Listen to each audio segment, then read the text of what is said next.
Hello everyone. देखिए, अब जो हमारा वीडियो शुरू होगा ना, अब हम एक्चुअल पढ़ेंगे एंसेंट हिस्ट्री ऑफ बिहार के बारे में, क्योंकि इसके पिछले 3 वीडियो था ना, वो हमारा था एक प्रोटोस्टोरिक, प्रीहिस्टोरिक, प्रोटोस्टोरिक एंड हिस्टोरिक फेज देखा था, कैसे कैसे चीज़ें वहाँ से मूव हुई थी इन्फिनिटी ईयर्स, यानी हम मानते हैं मिलियंस ईयर्स बैक से लेके जब हमारा हिस्टोरिक फेज शुरू होता है वो हमने देखा था। फिर हमने पार्ट 2 और पार्ट 3 में क्या देखा था, सोर्सेज ऑफ डिफरेंट, जहाँ से हमें पता चलता है बिहार के बारे में। और इस वीडियो में हम बात करेंगे अब कि कैसे कैसे हमारी चीज़ें आगे बढ़ती हैं। देखिए, एंसेंट हिस्ट्री में हमें सिर्फ वो पढ़ना है जो बिहार के हिस्से से ताल्लुक़ रखते हैं, ठीक है। तो बिहार के हिस्से से ताल्लुक़ कौन कौन से रखते हैं, तो अर्ली वैदिक पीरियड, फिर हमारा लेटर वैदिक पीरियड, और फिर उस समय हम देखेंगे कैसे महाजनपद आते हैं। और महाजनपद में से भी तीन जो थे वो बिहार में हमारे रहेंगे, और उनमें से एक जो है वो मगध सबसे ऊपर बड़ा हो जाएगा, बहुत विशाल हो जाएगा। और उसी मगध को फिर बड़ा करते हैं अलग अलग डायनेस्टी, जैसे कि बृहदर डायनेस्टी आएंगे, फिर उसके बाद हरियाणा डायनेस्टी आएंगे, फिर शिशुनाग आएंगे, फिर नंदाज आएंगे, ठीक है ना। और इस तरीके से मगध हो गया। और फिर देखिए, पढ़ाने के लिए तो सिर्फ मैं ये कर सकता हूँ कि मगध से हम स्टार्ट करेंगे, क्योंकि हमारा जो है ना मेन हमारा बिहार का हिस्ट्री शुरू होता है। अगर हम बिहार का एक मैप बनाएं ऐसे,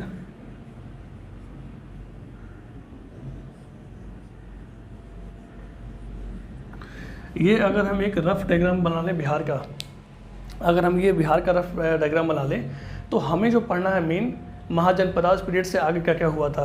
तो महाजनपद में बिहार में कौन कौन, मात्र 3 महाजनपद थे। अगर इधर यहाँ पे वाजी है, यहाँ पे अंगा है, यहाँ मगध है, ठीक है ना। और यही मगध जो है ना वो सबसे बड़ा हो जाएगा, और बड़ा होने के बाद ये आपका मगध जो है बड़ा होने के बाद अलग अलग डायनेस्टीज आएंगे जो कि इस मगध को बड़ा करेंगे। जब मगध साम्राज्य खत्म हो जाएगा तो फिर इसमें हमारा मौर्य पीरियड आएगा। मौर्य पीरियड के बाद पोस्ट मौर्य आएगा, फिर गुप्ता आ जाएंगे, फिर लेटर गुप्ता आ जाएंगे। तो हम यहाँ सीधे मगध से स्टार्ट कर सकते हैं और आपको फैक्चुअल इन्फॉर्मेशन देके ख़त्म कर देंगे। लेकिन बात ये है ना कि आप भूल जाओगे। ये चीज़ें ऐसी हैं कि अगर डॉट बाय डॉट स्टोरी के रूप में अगर आप नहीं समझोगे तो फिर बहुत मुश्किल है याद रखना। और इतना सब करने के बाद आपको एक बार खुद से पढ़ना पड़ेगा। वीडियो में आपको दूंगा, लेकिन जब तक आप खुद से नहीं पढ़ोगे कुछ नहीं होने वाला है। पढ़ना तो आपको खुद से ही पड़ेगा। वीडियो से सिर्फ ये होगा कि आपका जो टाइम आप इस टॉपिक को खुद से पढ़ोगे तो हो सकता है 2 घंटा 3 घंटा लग जाए, और इस वीडियो के बाद आप अगर पढ़ोगे ना तो हो सकता है मात्र 15 से 20 मिनट में आपका पूरा कॉन्सेप्ट क्लियर हो जाए। तो वीडियो का सिर्फ हेल्प ये होता है। क्लियर है? तो बजाय इसके कि हम सिर्फ मगध के बाद से स्टार्ट करें, हमें थोड़ा सा ये देखना होगा कि 1500 BC से लेके 600 BC तक हमारा वैदिक पीरियड आता है। तो और इसी 600 BC जो है ना, 600 BC के ऑनवर्ड, 600 BC से लेके 400 BC, यहाँ इस पीरियड में थे महाजनपद, ठीक है, महाजनपद। तो अब हम सिर्फ अगर यहाँ से पढ़ेंगे 600 से 400 BC महाजनपद, इसके आगे अगर हम पढ़ेंगे तो हमें पता ही नहीं चलेगा ना कि यहाँ से यहाँ तक आखिर बेस क्या बना था, क्या खेला हो रहा था, ठीक है। इसलिए हम देखते हैं पहले 1500 से 600 BC तक क्या क्या हुआ था, उसके बाद हम महाजनपद से आगे बढ़ेंगे। देखिए, अभी क्या है ना कि 1500 BC से 600 BC तक हमारा वैदिक पीरियड आता है, अर्ली वैदिक, लेटर वैदिक। अर्ली वैदिक 1500 से 1000। तो इसमें आर्यंस को लेकर काफ़ी कन्फ्लिक्ट था। अभी आप ध्यान से बस चीज़ों को समझिए और कुछ नहीं करना है, सिर्फ सुनिए, मज़ा आ जाएगा। अब देखिए, इसमें क्या था ना कि आर्यंस को लेकर काफ़ी ज़्यादा कन्फ्लिक्ट था कि हम जैसे बिहार में जो लोग हैं वो आर्यंस है कि नॉन आर्यंस है, इस बात को लेकर बहुत कन्फ्लिक्ट रहता है। तो सबसे पहला एविडेंस हमें कहाँ मिला था, ऋग वैदिक पीरियड में। ऋग वैदिक पीरियड में मगध जो है ना, ये रीजन मगध, इस रीजन के बारे में मगध में हमें प्रमाण मिलता है कि उन्होंने कुछ मेंशन किया है। तो उस समय क्या था, देखिए, सबसे पहले आर्यंस को लेकर कन्फ्लिक्ट ये है कि कुछ लोगों का मानना है कि आर्यंस जो है ना वो सेंट्रल एशिया से आए हैं। सेंट्रल एशिया क्या होता है, अगर पूरा रफ अगर डायग्राम जो देखिए ना, ये वाला बिहार, ये पूरा इंडिया का ये वाला पोर्शन ऐसे हो गया, फिर इधर यूरोप हो गया, तो ये वाला पोर्शन हमारा है सेंट्रल एशिया।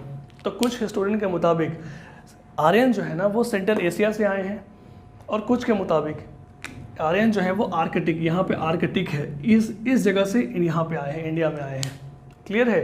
तो मैक्स मुलर के मुताबिक जो आर्यंस है वो सेंट्रल एशिया से आए हैं, और बाल गंगाधर तिलक के मुताबिक आर्यन जो है वो आर्कटिक रीजन से आए हैं। चलिए, मान लीजिए तो हो गया हमारा सिंपल सा फैक्ट।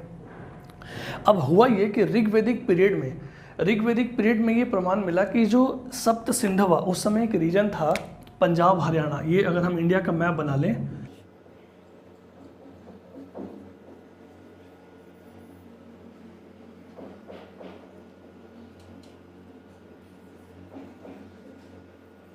ठीक है, देखिए ये अगर हम इंडिया का मैप बना लिए ना, तो इस मैप में ये था, ये ऋग्वेदिक पीरियड के मुताबिक, कि पंजाब और हरियाणा का एक रीजन था, ये वाला रीजन, यहाँ पे आर्यन जो है डिसेंड करके आए थे, ठीक है। और इस रीजन को ऋग्वेदा में बोला गया है सप्त सिंधवा, जहाँ पे 7 नदियाँ बहती थीं। तो सप्त सिंधवा, उनके मुताबिक ऋग्वेदिक काल के मुताबिक आर्यन जो थे वो सप्त सिंधवा रीजन में ही थे, और इसके अलावा और कहीं भी अगर लोग रह रहे थे उनको वो नॉन आर्यंस मानते थे। कौन? ऋग्वेदा के लोग। इसलिए हुआ ये कि ऋग्वेदिक काल में उनको ये पता था कि इस रीजन में जो लोग रह रहे हैं ना, मगध रीजन में, वो आर्यंस नहीं है। तो ऋग्वेदिक में इन लोगों को बोलते थे किकाता, किकाताज, ठीक है ना। और इस मगध को बोलते थे किकात प्रदेश, किकात, ठीक है। तो याद रखिएगा ऋग्वेदिक काल में इस रीजन को बोलते थे किकात और यहाँ के रहने वाले को किकाताज। तो बाय द टाइम जो अर्ली वैदिक पीरियड खत्म हो गया और लेटर वैदिक पीरियड शुरू होता है, तो लेटर वैदिक पीरियड में भी कुछ ग्रंथ आते हैं।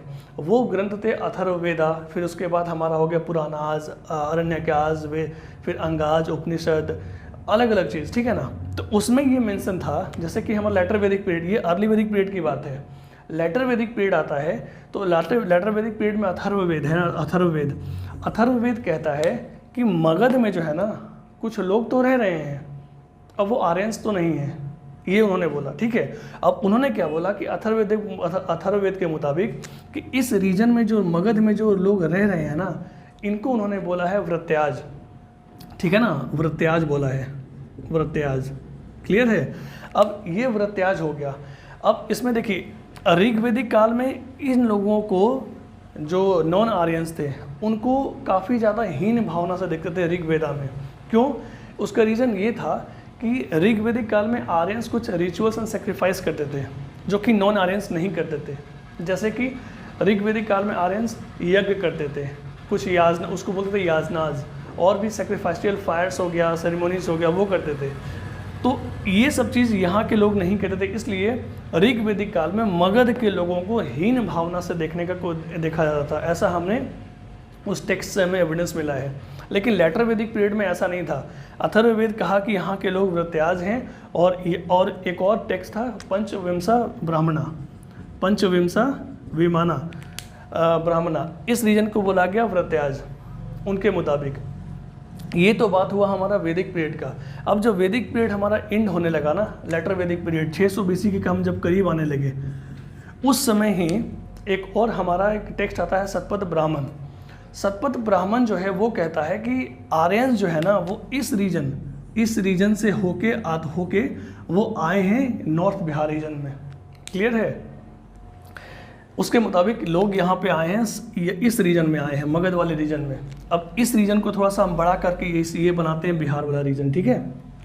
देखिए सतपथ ब्राह्मण में ये मेंशन है कि एक राजा थे विदेहा माधवा, वो जो है ना वो पंजाब और हरियाणा का जो बॉर्डर है, यहाँ से ईस्टर्न पंजाब में एक नदी है सरस्वती नदी, उस नदी को पकड़ते हुए वो यहाँ से नदी के किनारे बसते हुए आते हैं, और यहाँ पे जब गंडक नदी के पास पहुँचते हैं, गंडक नदी, और इस गंडक नदी को उस समय कहा गया था सदानीरा। क्या बोला गया था? सदानीरा, सदानीरा। अब जब वो सदानीरा के पास आके रुक जाते हैं, उसके आगे वो नहीं बढ़ते हैं, तो यहीं पे आके वो ईस्टर्न पार्ट ऑफ गोदावरी नदी जो है ना सदानीरा, यहाँ पे वो बस जाते हैं। अब ये मॉडर्न डे में यही वो पोर्शन है, ठीक है, जिसे हम कहते हैं विदेहा, क्लियर है। अब इन्हीं विदेहा माधवा राजा के नाम पे ये विदेहा रीजन पड़ गया है। तो याद रखिएगा सतपथ ब्राह्मण पहली बार बोलता है ये चीज़ कि नहीं भाई, नॉन आर्यंस नहीं, आर्यंस जो थे वो बिहार में आके रुके हैं, और सबसे पहला जो टर्म मेंशन किया गया उसमें विदेहा के बारे में। प्रेजेंट डे की बात करें तो विदेहा जो है वो आता है तिरहुत रीजन में। बिहार में टोटल 9 डिवीज़न है, उसमें से एक डिवीज़न हमारा है तिरहुत डिवीज़न, जिसमें आता है वेस्ट चंपारण, ईस्ट चंपारण, वैशाली, मुजफ्फरपुर, ये सब, क्लियर है। अब ये सब चीज़ तो हो गया। तो ये जो है पुष्टि करता है कि बिहार में आर्यंस आए थे। अब यहाँ से क्लियर हो गया, आर्यंस नॉन आर्यंस कन्फ्लिक्ट खत्म हो गया। अब ये प्रमाणित हो गया कि भाई बिहार में ये हमारे आर्यंस आ चुके हैं। अब यहाँ से बात चलता है हमारा, फिर शुरू होगा महाजनपद का, क्योंकि इसी समय क्या हुआ था कि जिस समय लेटर वैदिक पीरियड खत्म हो गया, 600 BC तक आते आते हमारा लेटर वैदिक पीरियड खत्म हो गया, तो उस समय क्या था कि कुछ ट्राइब्स ग्रुप थे वो अलग अलग रीजन में रह रहे थे, अलग अलग लोग, तो कुछ ग्रुप ऑफ ट्राइब को मिलकर जनपद हुआ और कुछ जनपद को मिला के महाजनपद हुआ, ठीक है ना। तो 600 से लेकर 400 BC तक महाजनपदों का पीरियड था, महाजनपद का। अब ये महाजनपद में से 16 महाजनपद बहुत विशाल हुए, बहुत बड़े बड़े हुए। उनमें से हमें 3 के बारे में एविडेंस मिलता है बिहार में, जो कि कौन कौन थे, यहाँ पे थे वाजी, अंगा और मगध। अब यहाँ तक लिंक समझ में आ रहा है कि कैसे कैसे हम लेटर वैदिक से मगध यहाँ तक पहुँच चुके हैं। तो बजाय इसके कि हम 16 महाजनपद को पढ़ें, अभी हम बिहार स्पेशल पढ़ रहे हैं, तो हम पढ़ेंगे सिर्फ इन तीनों के बारे में अभी। और इन तीनों को पढ़ने के बाद में हम ये डिक्लेयर करेंगे कि कैसे मगध सब पे हावी होकर मगध बहुत बड़ा होता है, और फिर वहाँ से हमारा डायनेस्टी शुरू हो जाएगा। तो देखिए, ये जो रीजन था ना, तो जैसे ही हमारा लेटर वैदिक पीरियड खत्म हुआ और उस समय तो बुद्धिज्म नहीं आया था, तो बिहार में टोटल 4 स्टेट थे उस समय, 4 स्टेट याद रखिएगा। उसमें थे हमारा, अगर हम बात करें, विदेहा, वैशाली, अंग और मगध, ठीक है, मगध। जिस समय लेटर वैदिक पीरियड खत्म हुआ और बुद्धिज्म नहीं आया था, उस समय बिहार, ये पूरा बिहार जो है ना, वो 4 स्टेट में बचा हुआ था, 4 राज्य, 4 एक इलाके में बटा हुआ था। विदेहा हमारा ये वाला भाग विदेहा हो गया, और ये वाला पार्ट वैशाली जो है वो ये वाला, जहाँ पे वाजी हमारा था महाजनपद। अंग हमारा ये वाला प्रदेश हो गया। अंग अभी प्रेजेंट डे में हम लोग कहते हैं इसको भागलपुर और मुंगेर के इलाके को बोलते हैं अंग प्रदेश। और मगध जो है वो पटना गया इलाके, वो जो है ना, ये वाला इलाका, इसको हम लोग बोलते हैं मगध, इसे हम कहते हैं मगध, ठीक है।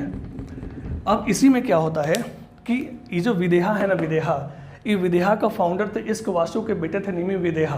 तो विदेहा के नाम पे ये डायनेस्टी हमारा चलता है, और उसमें आगे आते हैं जनक टाइटल लेते हैं ये लोग। तो इसी में आप देखोगे विदेहा जो है ना, इसी में हमारे जो विदेहा के राजा थे, उनकी पुत्री की शादी हुई थी भगवान राम से। राम जो कुशाला थे, दशरथ है ना, कुशाला एक और महाजनपद था जो हमारे ईस्टर्न यूपी में था, कुशाला, ठीक है ना, यहाँ पे था कुशाला। तो इस कुशाला में थे, यहाँ पे दशरथ के पुत्र थे राम, जिनकी शादी हुई थी विदेहा के किंग जनक से, क्लियर है। और ये क्या थे, मोनार्क थे, मेनली ये सब मोनार्क थे। तो जैसे इसके एक के बाद डायनेस्टी आगे बढ़ता गया विदेहा वाला, तो ये डायनेस्टी कमज़ोर होता गया। अब कमज़ोर होते होते मोनार्क से हो गया रिपब्लिक, और जाके मिल जाता है विदेहा में, ये वाजी में, ठीक है, वाजी में जाके मिल जाता है। तो जब फाइनली जब ये मिल जाता है, तो उस वक्त तक हमारा बुद्धिज्म आया नहीं था। तो जब बुद्धिज्म रिलीजन भी जब उत्पत्ति होता है, तो बुद्धिज्म रिलीजन में एक टेक्स्ट आता है अंगुत्तर निकाया। तो उस अंगुत्तर निकाया में हमें 16 महाजनपद के बारे में पता चलता है, और स्पेशली ये 3 बिहार में हैं, ये भी हमें वहाँ से पता चलता है, क्लियर है। अब बुद्धिज्म जैनिज्म क्यों आया वो भी आपको पता है कि जो आर्यन सिस्टम जो था ना, आर्यंस में तो आपको वर्ना सिस्टम था कि बाई बर्थ जैसे ही आप पैदा हुए तो आपका एक टैग लग गया कि हाँ का अभी ब्राह्मण, क्षत्रिय, शूद्र, वैसे है ना, ये सब चीज़ें आगे वैसे शूद्र। तो इसमें इस तरीके का था। तो इस चीज़ से बहुत फेडअप होके, इस ऑर्थोडॉक्सी नियम से फेडअप होके कुछ अलग एक सेक्ट निकले, जैसे कि जैनिज्म, बुद्धिज्म, जो कि ब्राह्मण्स की डोमिनेंस को एकदम हटा दिया, ठीक है। तो इसलिए हमारा आप देखोगे, आपके अंगुत्तर निकाय जब मेंशन करता है कि यहाँ पे वाजी था, यहाँ पे अंगा था और यहाँ पे मगध था, ये कंफर्म करता है। तो एग्जाम में पूछता है कि कौन सा टेक्स्ट है जो कि महाजनपद के बारे में बताता है, वो है अंगुत्तर निकाया। अब इसी में हम देखेंगे आगे कि कैसे वाजी जो है ना, वाजी को मगध जीतता है, कैसे मगध जो है फिर अंग को जीतता है, और कैसे, और तब तक इन तीनों को तो जीत चुका है, लेकिन जब तक कि बुद्ध भगवान आते हैं और बुद्धिज्म हमारा पीक पे आता है, ये पूरा 16 का 16 महाजनपद थे ना हमारे अलग अलग, उनमें से बस 4 बचते हैं मेन, और उनमें से भी एक लीडर, क्योंकि उस समय तक क्या था कि मगध जो है ना, ये वाला, ये वाजी को जीत चुका है, अंग को जीत चुका है, और बाकी इधर के 16 में से 3 तो इधर हो गए, बाकी 13 बच गए। तो 13 में से सब समाप्त हो जाते हैं, बस 1-2 बचते हैं, 3 बचते हैं इधर, क्योंकि इधर तुम्हारा मगध हो गया पूरा, इधर 3 बचता है, इधर अवंती हो गया मध्य प्रदेश में, कोसाला हो गया, और एक हो, ठीक है, हो जाता है। और इसमें क्या था, अवंती यहाँ पे हो गया, फिर वत्सा हो गया, कोसाला हो गया, फिर मगध हो गया, ये 4 बचते हैं। और इनमें से फिर जाके लेटर में हमारा ये मगध सबसे बड़ा हो जाता है, क्लियर है। अब जब मगध बड़ा हो गया तो यहीं से हमारा शुरू होता है हिस्ट्री बिहार का, कि मगध के बाद मगध को और बड़ा करता है, मगध के इलाके को, ये जो बिहार है ना, ये वाला इलाका, यहाँ से और बड़ा करके पूरा यहाँ तक फैलाता है, कौन कौन सी डायनेस्टी? तो बृहद्रथ डायनेस्टी था, फिर हर्यणक डायनेस्टी आया, फिर उसके बाद शिशुनाग डायनेस्टी, फिर नंद डायनेस्टी। ये सब मिलके मगध को और बहुत बड़ा करते हैं। तो आई होप कि ये डॉट पूरा क्लियर समझ में, ये पूरा क्लियर हुआ होगा कि इसमें क्या है। अब इसमें प्रीलिम्स पॉइंट ऑफ व्यू से क्या क्या क्वेश्चंस बन सकते हैं वो मैं एक नोट बना के टेलीग्राम चैनल पे डाल दूंगा, ठीक है। तो इस चीज़ को आप देख लीजिए। आई होप कि ये डॉट पूरा समझ में आया होगा ये चीज़ें, क्योंकि ये चीज़ें अगर आप नहीं समझेंगे ना और सीधे अगर मगध से स्टार्ट कर देंगे पढ़ना तो फिर वो रटिफिकेशन हो जाएगा, वो आज नहीं तो कल दिमाग से निकल जाएगा, ठीक है। आई होप कि ये चीज़ें आपको समझ में आई होंगी। वीडियो कैसा लगा आप बताइएगा, और इसका नेक्स्ट पार्ट अब हम मगध से शुरू करेंगे, मगध से कि इसमें कौन कौन सी चीज़ें क्या क्या, कौन कौन से रूलर आए, क्या क्या हमारा सिग्निफिकेंट इवेंट हुआ है। क्लियर है? बाकी वीडियो को देखिए और कुछ डाउट हो तो पूछिएगा, मैं रिप्लाई करूँगा। और क्वेश्चंस प्रैक्टिस कीजिए, एग्जाम्स अब नोटिफिकेशन आने वाले हैं तो दिसंबर में एग्ज़ाम होगा, तो प्रैक्टिस कीजिए पूरा, ठीक है। Thanks for watching, have a nice day.